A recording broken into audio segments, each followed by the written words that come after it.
Wow. Okay.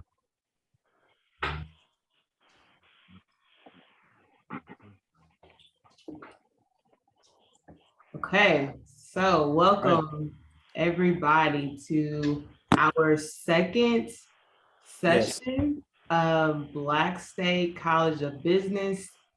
We have a little agenda we're going to run through. We're doing it a little different this time, where we're going to have a panel discussion. It's called Mindset Matters. And what we're trying to do, this whole College of Business is really centered around financial literacy, but part of financial literacy is not only understanding finances, but then also understanding and being able to practically apply them. And so I want to talk through just what type of mindset you have to be able to do that. And how your mental state plays a part in your finances and kind of connecting those dots. So we have a little research to chat through, but then we'll just kind of have a candid conversation based on people's experiences, how much you want to share or not share. And so that'll be the focus of this group, this session today. So I thought we could take some time, a couple minutes, to introduce ourselves, Black State leaders.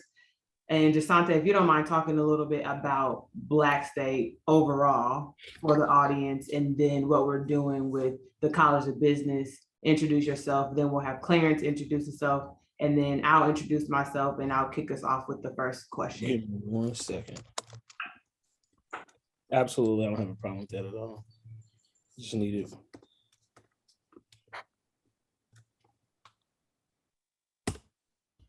So that did not pull up like I wanted to. So I am Jasante JT Williams. I go affectionately known as Noodles within the Black State family.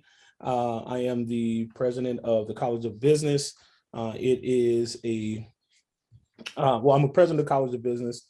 We were tasked with putting together this platform to be able to deliver financial literacy to communities abroad, not just here in our local communities, but just this decentralized conversation and delivery of information surrounding financial literacy as it pertains, especially to the Black community. We do understand that one of our issues that has been plaguing us for years is a lack of knowledge and information. But when we say a lack of knowledge and information, we also tell people it's not that there's not information available, but oftentimes it's not packaged in a way that benefits us as a community, right? As Black individuals and things of that nature. But there is a lot of information available. So our goal and our task has been to put together this pertinent information and deliver it to Black people and then just people abroad. Anybody can attend and be a part of it, but we do have a concentration on minorities. Black State University as a whole, I wanted to play the video. I didn't know if we had that video up for those who haven't seen it. Can you pull that up, Z? The one that we did for the College of Business? Not the College of Business, Black State University as a whole, when Valmore's talking about Black State University and what it is. So if you can pull that up really quickly and share that with those who are on. Her fingers be moving fast with one hand too, that's dope. So tools called a mouse, and it allows you to well that's amazing. So I'm gonna let her pull up while she's pulling up the video, but that's who I am. College of Business president. I am the VP of Black State University as a whole and collective, but the video from our president will let us know who Black State is. I want you guys to just take a moment to watch it as we play it, and then I will turn it over to Z so she can introduce herself, and Clarence so he can introduce himself next. All right, so let me know if you guys can hear the sound here. Black. Here.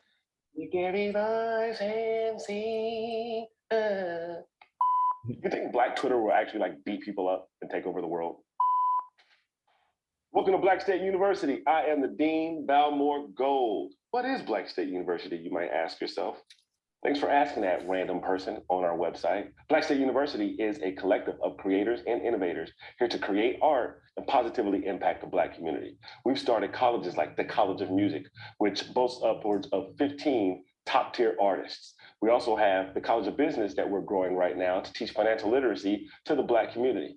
Black State University, in a nutshell, is a platform to be whatever it is that we want it to be. So if you have any great ideas, why don't you hit us up? Go ahead and hit that contact form, and we're taking inquiries all day, and somebody from our staff will contact you. Until then, look and browse around the website, see all the awesome visual content that we have, and welcome to Black State University. Visit our campus again sometime. Signing off, this is Valmore Gold. Black, black, black, black, black, black, black. Black. Black, black, black, black, black. So that's who we are in a nutshell. So we're we're very we look for innovative ways to deliver content and information, number one. So we love thinking outside the box. We love doing things in a manner that's indicative of who we are, and not so much streamlined or the norm. But we are here to deliver that content to the masses. So welcome, Mr. Jedi. Oh, okay. All right, good. My name is Clarence J. My nickname is Jedi. I have a background in financial education and financial coaching, and also have been friends with the Dean Valmore Gold for a while now on some musical adventures as well. So I actually learned about this as he was kind of promoting, and just because I know how his mind works, I figured this would be a good opportunity to do what I can and provide what I can towards Black State University. So good to be here. Thank you. And now on to Zena. Awesome. Thanks, guys. So Zanae Brooks, I think I'm the newest person to the College of Business, well, to Black State family in general. So I named myself Zenith, which, well, Clarence named me. I forget what that means, but we'll go with that because I just want to have a cool rapper name like everybody else. Zenith means the peak. It is the top tier. That's right. So Zanae is the top tier of all top tiers of Zanaes in the world. Super fast. Yeah, my day job, I am an accountant. I'm a CPA. So I by focusing more on business finances. So I know the audit landscape. And then aside from that, my husband pastors a church, and I do all of these other things in the community. But today we're going to talk about financial literacy and our mindset. So the first question I want to get into, because go ahead. I probably should have mentioned, since everybody else did, I have a background in real estate. So real estate investment, real estate sales, acquisitions. That's what I do on a normal daily basis. I'm definitely involved in the community as well, leaving the Boys and Girls Club of Minneapolis as the resource development and marketing manager. So I'm no longer in that capacity. I'm actually in real estate full time every day of the week. I know I'm super excited about it too, starting next Monday. So real estate investments. Church building. I know we looking. I got a couple things I'm seeing you though. So after we get off this call, so don't even worry about it. But I'm definitely commercial, residential, property management, the whole 9 yards. But I am very committed and excited about helping everyone, but especially Black people, establish some legacy when it comes to their finances, but also legacy and generational wealth, and using real estate as that vehicle to be able to establish that. So, yeah. Congratulations, my brother. Yeah, congratulations. Thank you. For that, I think it helps for people to understand like who we are and what perspective each of us bring to the table. So the first session, we talked about personal finance. And Clarence kind of led us through the foundations, right? Budgeting, credit cards, all of those things. And now we're transitioning into just like a mindset conversation. Why do you guys think that this part, our mental aspects and how we think about finances is important as we're talking about financial literacy? So I wrote down this note, so I'm gonna read this real quick so I can deliver this content. But for me, I mean, when it comes to anything, I believe that the way we think directly has an effect on everything that we do, right? And as a man, I know the word, and we're believers. I'm a believer. I don't know who you are, everybody else is, what their religious preference is, but it talks about how a man or a woman, how we think in our hearts and how we condition that, so are we, right? So the way we think about things determines the outcome on the back end of whatever it is that we're participating in. So if I don't have a clear understanding about finances, if I don't have a clear understanding about my economic situation, then I'm always going to mismanage it, or I'm going to abuse it, or I'm not going to flourish in it, right? So until I can grasp that understanding and understand its importance and how good it is and how good the feeling is once you operate in it and you thinking with a clear mind as it pertains especially to finances, you just have to be in that space, right? Otherwise, everything I believe just it's going to fall to pieces if you don't have a clear understanding and a mindset as it pertains to your finances, your economic situation. Yeah, I agree. And just to kind of touch a little bit more on that though too as well, when you're first initially finding out any new information, there has to be some type of application. So what we discussed in the first session was just giving people just an idea about how they can do better with their finances, just how to understand how finances and how it can work for them. So the mindset, just as JT was saying though too, I think it's also, faith without works is dead. So even though you have this new knowledge that you've gotten, now how do you apply it? And this is what really mindset matters really is. This is the secondary application to what we've learned from before. And so this is just the portion where we can now apply. Right. Yeah. And just to add to that, Clarence. So in order for us to be able to establish good strategies for our economic success, right? We have to understand and have a good mindset toward it. Correct. Otherwise, any strategy that you're looking to deploy, if you don't have an understanding of what it is that you're operating in, then all those strategies will mean nothing because you won't know how to effectively use them. Correct. So to have a right mindset as you enter into that is essential. Yes, sir.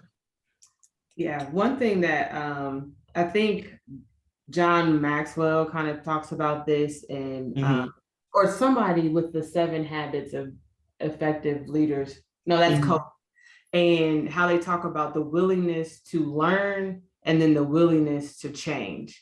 And so you have to have both of those in order to really be able to apply something, right? So it's one thing to say, like, I have a willingness to learn about how to manage my budget, but I also got to be willing to put some other things in place if I'm actually going to manage my budget. And so we went through this exercise and like, how many of you guys, like, this was at a church leadership thing, like, how many of you guys, want to see this happen? How many of you guys want to learn about this? And so everybody raised their hand. And so everybody's got an 8 to 9 or 10 on the scale of 1 to 10 willingness to learn. Right. But then when it comes to like, what's your risk or your tolerance for a new leader, adding people to your ministry, like some of these other tactical things, then it's like the scale, the willingness goes down. So it's an imbalance between the willingness to learn and the application of it. And so I think about that all the time with our finances too, and really setting goals in general. Like, it's great to have all of this information, but you got to be willing to put it into practice. Yep. Yes. I was muted. So what do you guys think about, like, I know it can be intimidating when we talk about financial literacy. And I feel like people often get overwhelmed even thinking about it. And do you believe, and I know the answer, but just ask the question, do you have to be a financial expert to understand your personal finances and manage your budgets effectively? Clarence? Did you see my face? Did you see the expression on my face? I was like, oh, I want this one. Yeah, go ahead.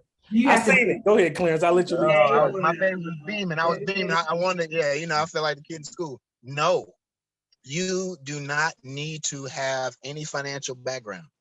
That was my stance. I didn't really have a big financial background. I learned a little bit about savings and how to work my money just from a single mom. And the things that I learned kind of helped in a way, but no paycheck comes with directions.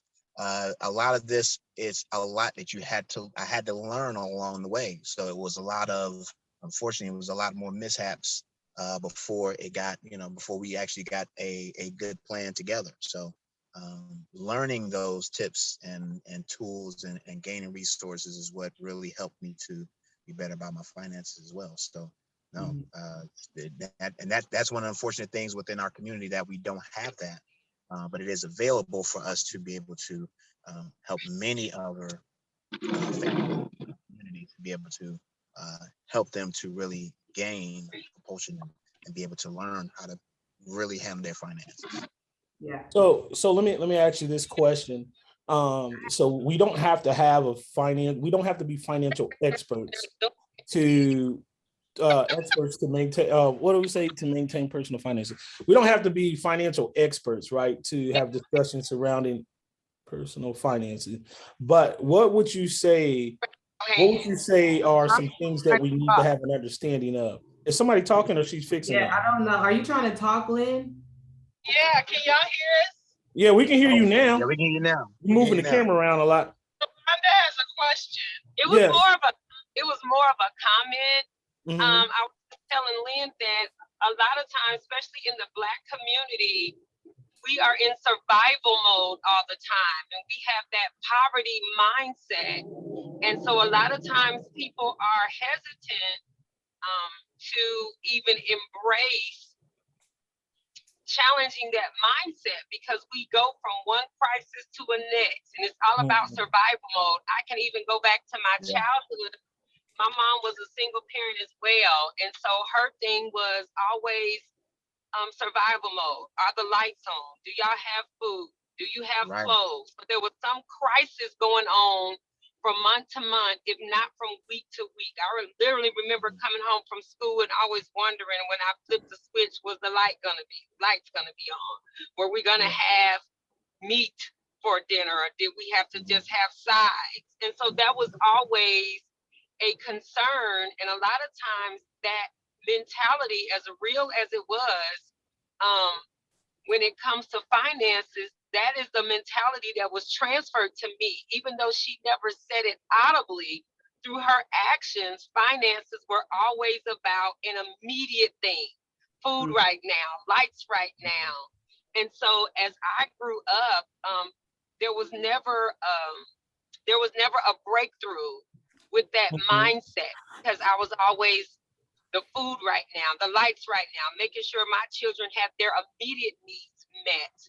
And so again, my mom did the best with what she had, and you can't teach what you don't know. And so again, the Black community as a whole, and even as a culture, we've always been in this crisis survival mode. And so when somebody talks about financial literature, even the terminology is intimidating, because you automatically think financial literacy, dang, I'm just trying to make sure food is on the table every day. So our minds were never, seeds were never planted in our thinking patterns to create these new wavelengths of understanding and expanding and increasing our mental capacity when it comes to finances. So I think that is a huge barrier, because poverty is a mindset. And so sometimes it's going to take people a minute to be able to transition that mindset to, what is savings? I don't have nothing to save. I'm going from paycheck to paycheck, robbing Peter to pay Paul, and not knowing that even that type of verbiage is connected to that poverty mindset. So I think there are different levels of poverty mindset that people have to be transparent and have that safe place to be able to really talk that through, because a lot of times it goes all the way back to our childhood. Yeah, thanks for that comment. I think that leads us into the next question. And Jasante, I'll kick it to you on this. We talked a little bit during the first cohort on just some statistics of people of color and our financial position. And, you know, I try to be careful not making generalized statements like all people of color, all Black people, you know, we didn't learn, because there are some people who did, right? There are, so I think I have to be careful doing that. But when we look at the stats, the majority of people who tend to not have access to resources and some of the knowledge do tend to be people of color, whether it's Black people or Hispanic people. How do you,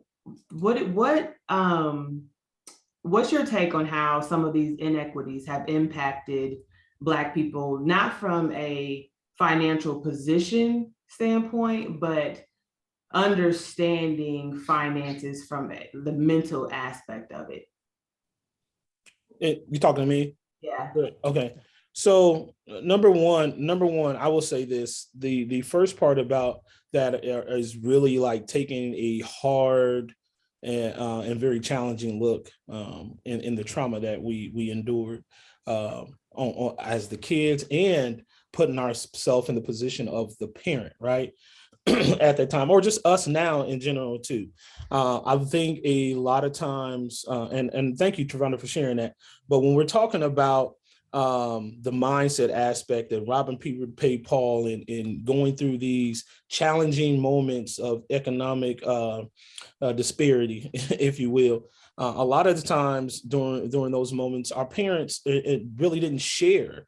Maybe they didn't share with their friend the challenges that they were expecting. They didn't seek out other opportunities to get up out of that. So when you were talking, I wrote down a couple questions. One was, okay, so what were the causes, or what was the cause of the crisis, right? So was it a lack of education? Was it a lack of living wages being paid? Was it did we not access other opportunities to make money to change that situation and sacrifice that time to be able to challenge our economic situation? Or was it one of those situations that you mentioned earlier where we have the willingness to learn, but we didn't have the willingness to change? So maybe there was a willingness to learn there, but the willingness to change and do what needed to happen did not occur, right? So then you continue these cycles and cycles of going through these poverty situations or these very challenging economic situations for our families. So a lot of times that's the thing that takes place. We don't have the appropriate discussions around it because for some reason we allow our current situation to bring a certain level of embarrassment of not being able to meet the needs for our family. No, we need to have these conversations because the access to the information you need that will literally change and redefine your family and life may lie in these conversations, right?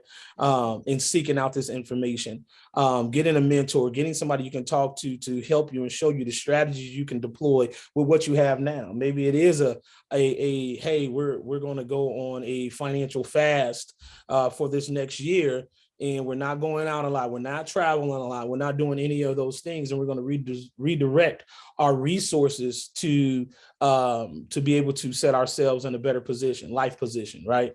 So those are some of the things that we find ourselves wanting to maintain. Let me say that, wanting to maintain a certain level of living when our economic situations don't allow us to, right? Or are not geared toward that happen. And in some cases, it very well may be, again, that we just can't we don't have the capacity from our jobs or any other employment to make those ends meet. Okay, what do we need? If that's the case, and we don't want to keep going through this, what do I need to do to change this, right? And then not, and one of the sayings I have right now is not negotiating with myself when I put this into place. So if I said this is what we're doing and I know this is going to get me here on the back end, then I can't negotiate it with myself because my guys want to go out and I know I really can't afford it. We want to go on a vacation and the family's pushing it. My husband want to push it, but we already stated this is what we're doing. So economically we can change the landscape of who we are. That comes with disciplining yourself mentally, right? Because once we get the mind right, then everything else will start to fall into place because we have our goals set. We have this strategy in place to be able to do. We got all our actionable items set and the trajectory, and we know where we're going to end up. Now, are we going to discipline ourselves to stick to it to make these things happen, right? You're kind of flowing into the other Yeah, question. I'm pulling back a little bit. That's why I'm just looking at my question. Let me have Clarence address the racial inequities, and then we'll circle back. Okay. Yeah, because I actually I was gonna let him go ahead and just finish that up though too. You want to? Because I'm like, if Yeah. we want to just flow, I feel like we're gonna be going in a whole little maze, and I want to make sure that people can. Yeah. I didn't want to get too far from that, so I will let Clarence tap in. But let me say this, because this might lead to that, and I don't think it's too far off course. But the thing that we have to ask ourselves in these situations is what would help disrupt the crisis mentality and allow us to walk in and access abundance. So that's a huge question. What do I need to do? Yeah, I don't know if she just jumped off of what, but what, I think she's back, but what would help disrupt the crisis mentality, right? What do we need to do to disrupt the constant crisis mentality so that we can access the abundance? Because there is a method to it all. You know what I mean? Of course, the change of mindset, but what does a change mindset looks like? So I don't want to get too far ahead away from this. So I'm gonna let Clarence jump in real quick, but that's exactly what we need to do. So there's things that we can do and put into place to be able to do this in strategies. But Clarence, go ahead and jump in real quick. Yeah, I'll make it real brief so that way we can continue to keep on moving though. But with those disparities, and I think that was one thing that we wanted to discuss a lot. In our first session, because we want to make sure that we address everything. You just can't just say, all right, here's a new plan, take it. You have to kind of dig and try to figure out, the things that you're in and your current situation to see how you can now maneuver to the next. So and sometimes, the robbing Peter to pay Paul, I mean, you got people who are working 2, maybe 3 jobs, and you're trying to make those ends meet as well. It's and sometimes it is just the unfortunate lack of education with some things as well. And those are some of the things that we as a community and as a whole we just need to look deeper into as well. How many opportunities outside of even if it's not on the financial, what are some ways that we can increase our own self-worth so that way we can start being paid what we need to be paid? What else can we do to make sure that we can, and even if we need to get to another job, what opportunities are also there for us that we can also do that's going to be meaningful for us, especially if you just have a knack for something. That knack may just be able to help you out as a if you're already doing another job or whatever would you have a knack for that can really probably help to be a second source of income as well. So I think that, and there's a couple of things though too as well though, but I know it's always kind of been that way as well. I know what sometimes can hinder us are those payday loans and those sort of things too, because all it does really sometimes can take us to another direction outside of us getting to financial freedom. So it's a predatory lending practices. Yeah, exactly. So let me read you guys this, and then I want to get back to Jasante said disrupting crisis mentality, and so that's kind of one of our questions. But I had some stats, so not to get too in the numbers, but we need the numbers. Let's get the numbers. So we need the numbers because this is one of the things, again, that when we're talking about the lack of knowledge, right, and information, like when they don't have the stats and statistics and the numbers, you think like, oh, sometimes you feel like, oh, I'm the only one going through this, when in actuality, it's a lot more people going through these same things, even people who have money but are in crisis, right? Because they feel like they operate in poverty because even though they have money, they got way more coming out than they can, spending way more than what they have probably coming in, or got more going out than what they have saved up and being able to operate off of. So, they're experiencing these same issues as well. If I make $2 million, but my yearly expenses are 2.7 million, this doesn't sit too well. At the end of the year, I'm still operating in a deficit. So, but people who struggling like, hey man, if you can't make $2 million work, we got some other issues. But I digress. Go ahead. Statistics. Yes. So Facts over feelings. Facts over I feelings. pulled out, so I pulled up a couple of stats about people in like financial crisis or debt situations and people with they said mental health problems, but what that means is like depression, anxiety, Yeah. Some of those like high functioning, but it just kind of, it's a broad term. It says half of people, so about half, 46% of people in problem debt also have mental health concerns or problems. And then it says that the national polling found that almost 4 in 10, 40% of people with a mental health problem said their financial condition situation worsened with their mental health problems. So, and then if we kind of turn that around a little bit, 1 in 5 people with mental health problems are in problem debt. So that means people experiencing mental health problems are 3.5 times more likely to have problem debt. So that's an excessive amount of debt than people without. And so it kind of talks about this circle of like, you have a mental health problem, depression, anxiety, or whatever, which could cause, you might not be able to work or make as much money or whatever it is. These mental health problems make it harder for people to earn money, to manage their money, and to spend money, and then to ask for help.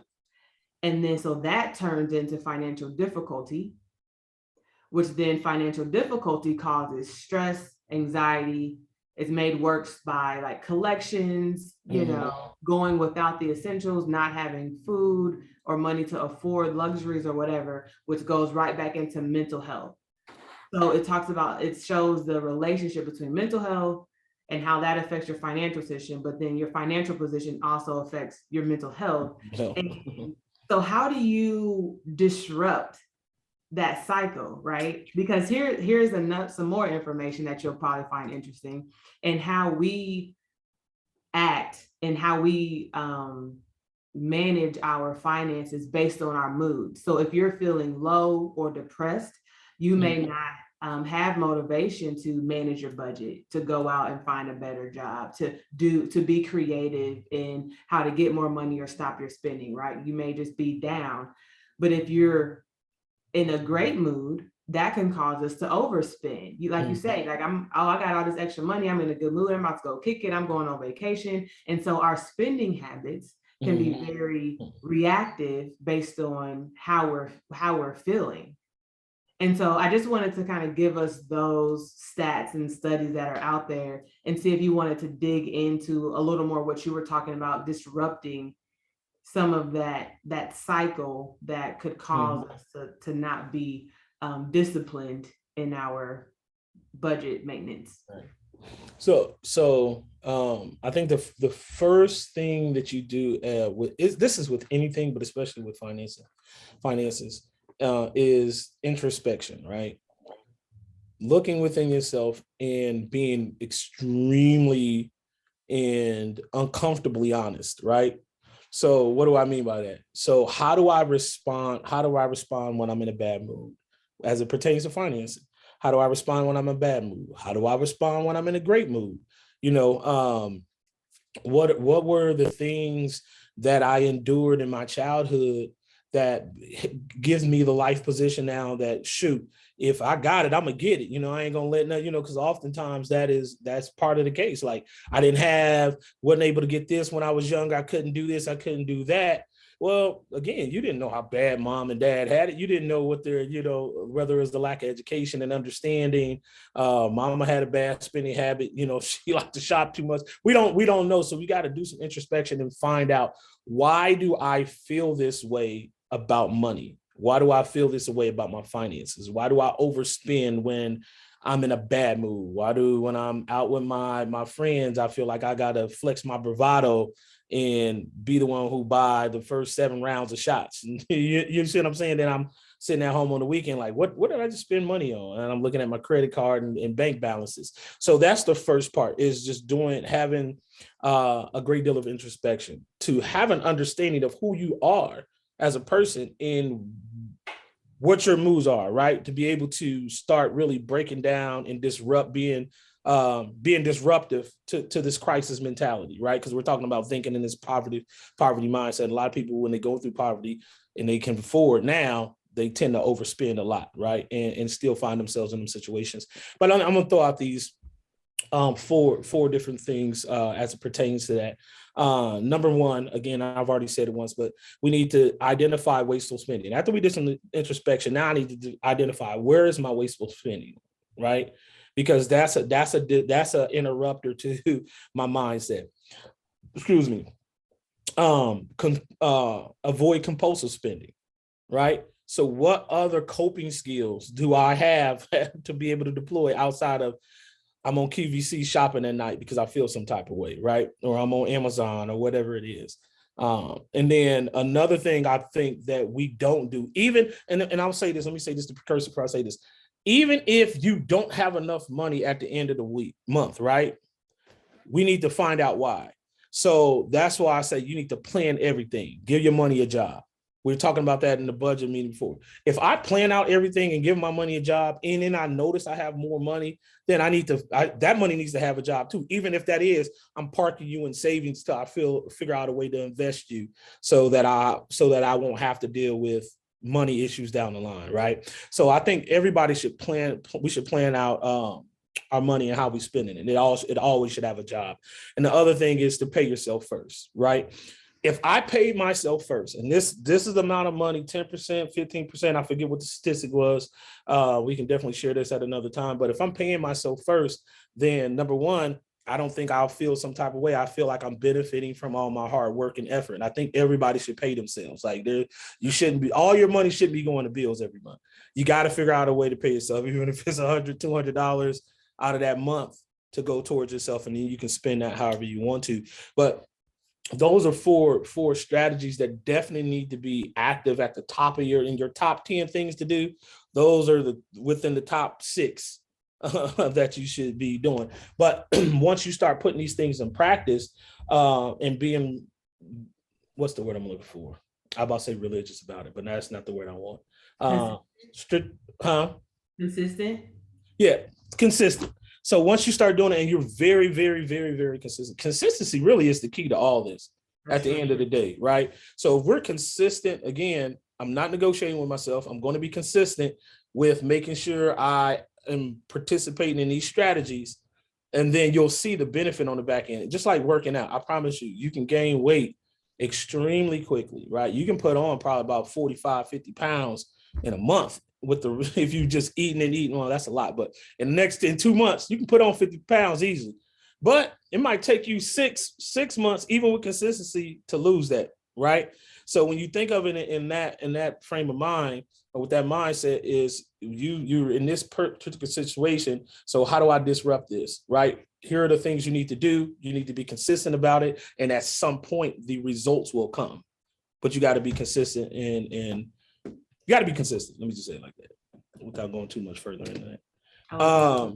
What other things that I know I only gave 4 examples, but what other things do you guys believe will help disrupt that crisis mentality?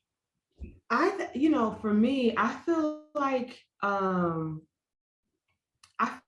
ought to talk to people because we can't feel like we have to do it all on our own and figure it out on our own. Yes. And you can read all the books and you can watch all the podcasts, and if that's how you learn, great. Like, I think those are great examples.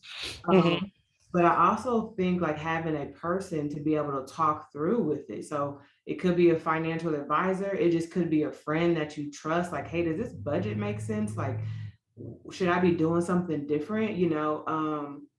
I think as we talk about mental health, and you kind of talked about like your whole self, counseling is important. And there is a correlation, I think, between like chaos. This is one of the questions that we're already talking about, but like chaos in our minds versus chaos in like every area of our life. And so we can talk to a counselor or a therapist and help us sort that out. Right. I think we'll be better able to manage, like, okay, I could be a little more disciplined in my workout routine because like I'm clear-headed. Like I could be a little more disciplined in planning out my eating habits because I can think clearly and I can be a little more disciplined in planning out my budget and sitting down and doing it because I'm clear, right? So I think we have to be willing to talk things out outside of our head to just to get some of that clarity. Yeah, I agree with you. Agree with you 100%. I wrote this down. I wanted to read it because, and it's probably going to reiterate some of the stuff you said, but I knew I was going to forget it if I didn't write it down. But I said, I believe you must talk about best practices consistently, right? So get with somebody, talk about best practices consistently in order to gain a healthy understanding of them and then work toward practicing the strategies. Having an accountability partner as it pertains to staying on track financially is also a healthy way to stay on track, and accountability partner in all things as it pertains to your mental health and anything else that you're looking to do and accomplish in life. So again, stop trying to do something on your own. That's like huge. Like that is, people find themselves alone. You're going through these mental struggles. There's nobody you can call on. There's nobody you can talk to because you alienated yourself for some reason. I don't know. But I think you need to have a village of people that you can talk to consistently. One of the other things that we talk about all the time is we're talking about group finances and group economics. It's a song that I love, man, it with Rick Ross and Anderson .Paak. It's called Cut 'Em In, right? So he was talking about when you come up on the lick, make sure you cut them in. So all those people that are around you, all those individuals that's in your circles, your private circles, your personal circles that you can trust, have you had conversations with them surrounding mental health? Have you had conversations surrounding financial health and economic health and spiritual health and all that, physical health? Do y'all talk about these things? Because I might be the person who sitting there with, $1 million in my bank account, maybe not at $200,000, $100,000, and you're my friend. And because of your silence, I don't know that you're struggling to that capacity because we tend to hide poverty very well, right, as a Black community. right. Now, some things are totally unavoidable, but our struggles with several things. Let me go, not even just finances, mental health struggles. We hide this very well in our communities and then we never get help for it till it's too late, right? And we need to have these conversations around it because, like you said, with the statistics, if our mental health is struggling, that means we're not going to be focused in the other areas of our life. Right. Finance is going to definitely be one of those situations that takes a huge hit. Our relationships will take a huge hit. The way we feel and think about ourselves is going to take a huge hit. And then we find ourselves again in this mentality crisis, right? This crisis of our mind, and aren't able to feel this. So you definitely need to have these conversations consistently with people that are around you. I would even beg to say, like, hey man, who y'all have as accountability partners as it pertains to your finances, that you shared your goals with, that you shared your hopes with, your mental health, all the other things that you have that you said, hey, I'm going to accomplish X, Y, Z. Did you just say that within yourself and you got this written inside your closet when nobody can see, and you haven't shared it? Or have you talked with 2 or 3 friends about that? We have a group of friends in our circles, and we tell them, hey, we'll text, hey, what are your 5 goals over the next 3 months? And if ain't nobody respond, we're going to tell, hey, I asked for your goals. We need to know, because we want to know, what can I do to help you accomplish it? Is there something there? Is there a skill set I have? And not only that, I want to make sure you stay on track. So yeah, let's bring Clarence in. Clarence, you talked a little bit about like you not having like the financial background and just kind of had to learn and figure that out. Can you talk a little bit about, like, for anybody who may be feeling like where do I start, right? Can you kind of talk about how you had to shift your mindset a little bit, what maybe some boundaries and disciplines you had to put in place? Oh, I can't hear you.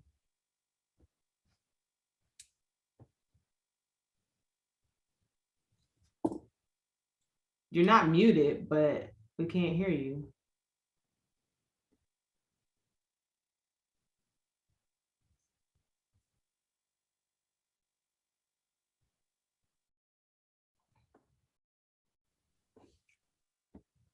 we can't hear you, Clarence. Nope. I was about to say, I'll say this while we're waiting on him to fix his mic. I don't know. Something's wrong with your microphone. I don't know if it's You want to go out and come back in? Yeah, maybe so. Oh, there you Yeah, go. no, there you go. There you go. Okay, there you go. Okay, so I was just so much in agreement. So I guess you didn't hear me when I was agreeing with you, JT. I was just like, having an accountability partner is a very key thing to have. Yeah. If you're married, having it with your spouse, that's always going to be one for you. But the first thing that helped me was to get help. That was the first thing I needed to do. I know I needed to get help. And I think for me, I always had to remember that since my bills don't come with any type of directions, I know I had to get help from someone who knew more than I did, or at least a little bit, who I felt was more knowledgeable. And you got to be mindful about who you're finding this information from, though, too, because sometimes the people that you're asking, you don't need to ask. Some people, you need to be very, very mindful about who you're speaking to in regards to asking, how can I get help towards getting my money together? So that's very, very, very key. One of the things that helped us was we actually got a financial coach, taught us everything. He helped us to figure out our finances, gave us a financial needs analysis, and then that was Can't hear you again. There you go. All right. Was that good? You guys hear me? Sorry about that. Good. Yeah. So getting help, I agree. You got to get some help. You got to get some help. Yeah, and I think it's important to distinguish between, and you can correct me if this was different in your situation, but I feel like there's a financial advisor. So this is a person that helps you manage, portfolio. You want to do some investments, you want to move some things around, kind of all of that. There are also financial coaches who help you with your personal budget and your spending, and do you have enough money coming in? So it's kind of not investing, it's kind of really setting your foundation up. Correct. Yeah. And that's, so as a coach, that's what I do. I really help individuals first kind of start off and saying, hey, wherever you are right now, this is where we're going to start you from.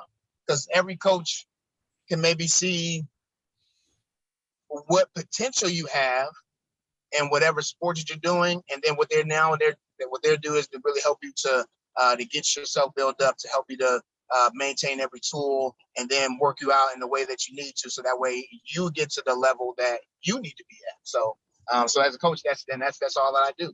I just really just help individuals start from where they are and point A, and help them like with a financial GPS, and then get them to wherever their Z is. Yeah. I imagine. Go ahead. I was gonna say, I imagine that as people go into a situation, they feel kind of helpless. They feel like they don't know where to start. And maybe JT, you might have some experience as people are like trying to buy homes, and they maybe feel like, I don't know if I can afford a home. But by the time you work with them and you help them like better manage their position, it's like a release that comes over them. They feel lighter, they feel more clear, they feel like accomplished something. So have either of you kind of experienced that, seeing a shift in people's mindset as they go from like not being in a good position to then being in an okay position? Oh yeah, absolutely. And that's what any initial anybody I'm working with that looking to, as it pertains to buying a home, we have a consultation. The consultation is say, hey, are you positioned to purchase a home? And if that's what you want to do, well, let's determine. Again, I'm one of those. I'm a coach, so y'all hear me say strategy a lot. Coach, financial coach, life coach, all that good stuff. But sports coach. But the first thing is to have that. I think I forgot what you just called it just a minute ago, Clarence, but just having that first initial consultation. I want to buy a house. I want to get my finances together. I want to get in shape. I want all that stuff. When you meet with a personal trainer, when you meet with a financial coach, when you meet with a real estate broker, hopefully they're going to sit you down and we're going to evaluate everything. all right, where are you at right now? Because you may not be able to buy a house in the next month or two, but we can set you on a path for home ownership within a year, maybe within 2 years. But we have to have a good look at everything, right? What does your economic profile look like? I don't know. We got to sit down and have a conversation about that. But from that conversation, what will end up from that conversation in that consultation, what we'll end up doing is creating, again, this roadmap to success. So once they start seeing that roadmap, and it's like, oh, but you got to start somewhere. I'm like, press start, or you ain't never going to get there. But you got to have that establish that roadmap. Press start. Yeah, you got to press start, and then let's go from there. So, but what are we pressing start to? So consultation, setting a roadmap, press start. And then what you'll have is you'll have these bite-sized pieces, right? In each little wicket that they check off, each little box they check off, you'll see their confidence growing and growing and growing and growing more and more. And a lot of the time, it's just somebody hasn't sat down and talked with them about it. Again, we go back to the whole conversation piece. We haven't sat down and talked a little bit about it. And then those who have knowledge and information in that area begin to set you on this path, right? And so now they're on this path, they're feeling accomplished, they're feeling great. And then once they accomplish their ultimate goal, that literally boosts them to a whole nother stratosphere, right? As it pertains to their own mental health and their power to get something done, right?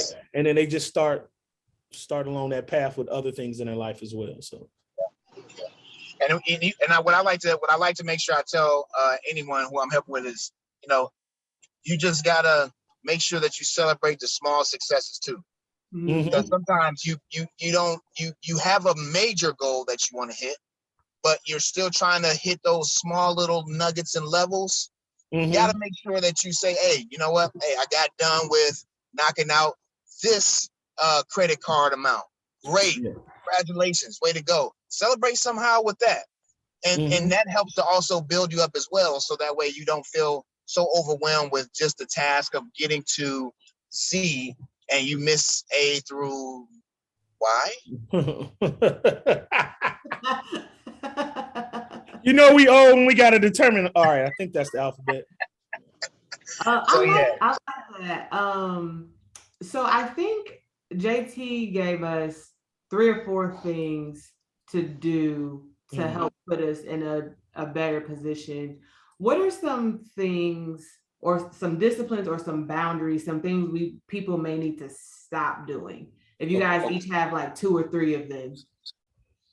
Number 1, I wrote this down. This is my main one. But the power of no will help you empower your yes. All right. I was sitting there trying to think about this. When you learn to say no, right? And no is it is probably one of the most powerful tools in your arsenal as it pertains to your mental health, right? Hey, you want to go out tonight? You're not feeling in the mood. No, I don't. Instead of making up an excuse. No, I'm good. But even with spending, telling yourself no, telling other people's no, I can't do that around right now. I can't participate in that right now. So when you're in a position to say yes, your yes has a lot more meaning behind it and more strength behind it. And you really want to do it. You're saying yes because you really want to. I think we oftentimes don't say no to enough things. And we find ourselves trying to be pleasing to all things. And then we say yes to everything. And now we're in this whole mental crisis there too, right? I said it like this. I didn't mean to call y'all crazy, but but no, that's one thing. Your no will help empower your yes. So that's one tool I think everybody needs to learn how to skillfully deploy. So got it. I admit I struggle with the no. I struggle with telling myself no, especially when it comes to things that I like want to do or enjoy, which is why it's so important for me to like have that budget or at least like a number in my mind. So if I am out and feeling a certain type of way and I want to do something, I don't have to feel as bad about it. I've already kind of budgeted for it to a certain extent. So I don't know, but I do kind of struggle with it. That's fine. Start today. No.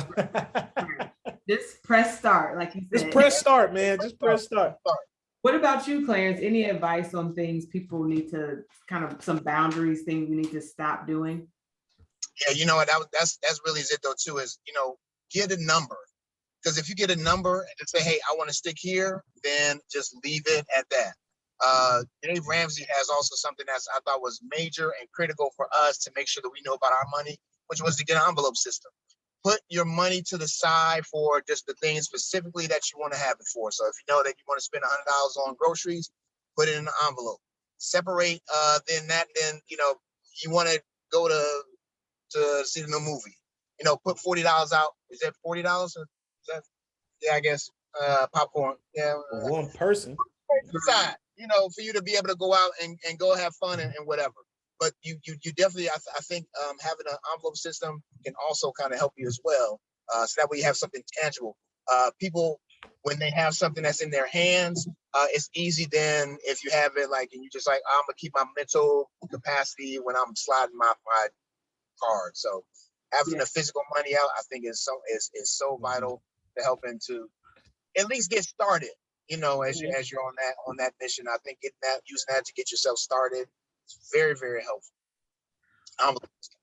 What do you guys think about, you talked about separating money, like the envelope system, and I don't do a lot of cash anymore. So what I try to do is, if I am saving money and my spending money, I kind of have 3 different bank accounts. So when I get paid, my savings money automatically goes into a savings account. So I don't even see that, right? And then my spending money automatically goes into a card that's my spending card. And then the rest of it goes into our family account. So then I don't see all of this money in one pot and I think, oh, look at all this money I got. I can spend it, right? Because that goes into our emotional spend. You want to move it. What do you guys have any things like that you do to kind of help you stay on track? Yeah. Yes. Go ahead, Noodles, if you want to take that one too. No, I mean, same for us. I don't have it automatically deducted, but I'll always have in my mind say, okay, I get paid XYZ amount of dollars, right? And we don't, especially me and my wife, we don't have a joint account. So we both have separate accounts. We don't really care too much. We don't bother each other too much about who's doing what or what you're spending your money on per se, but we do have our conversations about where our money's going. So I have a few different accounts myself just because of business as well. So I have a personal checking account with whatever and I'll put this amount, same with you, usually I'll take that specific amount of money and I'll move it to that account. If I'm going to spend money or doing anything, it'll go toward that. So when I tell my kids or anybody I can't do it, I don't have the money for it. My wife's like, yeah, you do. I'm like, no, in this account that I'm spending, I don't have it because this is what I've budgeted for, right? And I'm okay. Again, I've mastered the power of no. That my family will tell you that too. But I'd be like, no, I can't do this. And then I'll have a certain amount that goes for business, a certain amount that goes for all our family bills and things of that nature that'll go in that pot. And then we'll have another pot for savings. So for my accounts that I personally have with one of my bank accounts, I can set goal savings. So for instance, I want to buy my truck. Okay, I've been putting money into that account. So then I went out and bought my truck because I was prepared for it. Again, it's just preparation. I want to go on a vacation. I want to take her to XYZ. I'm going out of town on this date. So each one of those counts are like that because I don't hold cash anymore like that. I used to a lot, but now it's I don't feel like it. I just go to the ATM if I absolutely need it. So I use the bank account system to do it. I've done the envelope system before, and it worked for a little bit, but we didn't stick to that as much because we realized that we did not use cash a lot. So we just started. We got one of our banks allows us to have separate savings accounts. I don't have to pay any extra money for it, and we know that we can go into the whole banking conversation another time about how they're set up. But yeah, so that's what I do. Clarence, what do you use? I was gonna say though too. I mean, even if you have the bank, you separating it is always a positive thing to do as well. So, same way you want to set up a retirement for yourself, something long term. Yeah. All that, and then also just have something for short term. Yeah. Have something you can separate that. So, and I know that's another great option though too as well. I think that's what I'm more working towards now is making sure we have something that's separate. So that way, one thing is more set for bills, and and then anything else is probably set for, everybody's trying to work this vacation up too. That's what I'm trying to work on as well. I'm trying to make sure I get this vacation. So, yeah, separation is key. I think the last question I have, and I know we're getting close on an hour, so how do we move people from just learning and knowing some of these principles and being aware of how our mindset impacts our financial situation? How do we move from that to helping people actually apply and press the start?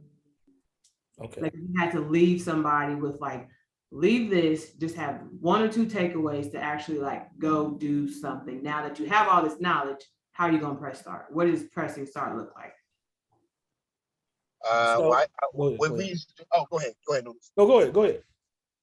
I was gonna say, when normally for us, knowing that you've learned all this information, now we want to make sure that you're able to apply it. For me, it was always a financial needs analysis. So you're taking into consideration everything that you have, all your finances, all of your debt, and then actually creating a financial analysis physical form for you. I would say definitely having that is going to really help you to then say, okay, so here's where you can do this, here's where this can go. If you don't have a surplus, let's figure out another way what we can do to help you out as well. And so I would say definitely, again, the free financial needs analysis was always a key for us. Did you say free? Go ahead. Did you say it was free? Yes. I provide free financial needs analysis for people, because that is, I think, for us, when we were trying to get back into figuring out how to manage all of our money, we asked for a financial needs analysis, and a lot of people were asking for up to $1,500, $200, $2,000 for it. And for us, we didn't have the money. So, that for us was what was very key. So since we didn't have that, we now have a system where we can now provide a free financial needs analysis for people. And now with that, I've helped a lot of people with that. So, and then also the next thing is, I would just say is the same thing I said before though too, is just celebrate as many small wins as you possibly can. So once you get on to learning and you're seeing here's what you need to do in regards to making sure that my finances are great, now keep on working. Just work the plan. Merge onto I-294 North. We know where you headed. Right. Okay. What about you, JT? Any advice? Yeah. So number one, I would say everything that Clarence said, and then make sure you have accountability partners. Make sure you're talking about these things with your friends, your spheres of influence. Get somebody that you vetted that can help you out and keep you accountable along the way. I guess another thing I can say with the financial needs analysis, I came up with this a while ago, but it was pertaining to everything in life. And what is the DNA of it all, right? That's what I was like, what is the DNA? What is the makeup of everything I'm trying to do? And it literally stands for detox, nutrition, and activation. We need to, when it comes to our finances and our mental health, we need to do that introspection, which is that complete and utter detox of our life, figuring out what's harming us, what is causing us this mental toil, what's causing us this devastation, or however we want to call it in life, right? And then we need to detox from it. All right, start eliminating those things. What things do I do? Saying no to certain stuff, having my financial needs analysis done so I know where my money's going and how my spending habits are, learning my moods and discovering who I am even more so along the way. Then on the nutrition side of things, what are the healthy things that I can do to make sure that I'm operating at chief capacity, right? At chief efficiency. I want to operate at the top of my game and everything as it pertains to my mental health, my finances, and so on. What do I need to do, right? Once I've detoxed my life from those things, once I've learned the nutritional aspects of it, so this goes back to that willingness to learn and then willingness to change. Then we have the activation part. That's the willingness to change. How do I now put these things that I've learned after I've detoxed and all the things I learned in nutrition? How do I put these things into play? What is the activation part? That's the press start button, get engaged, get involved with where you are in all aspects of life. And then work it out and stay the course and be consistent until you see success and celebrate along the way. So that's what I would leave you with. I love those. Thank you guys. This was good.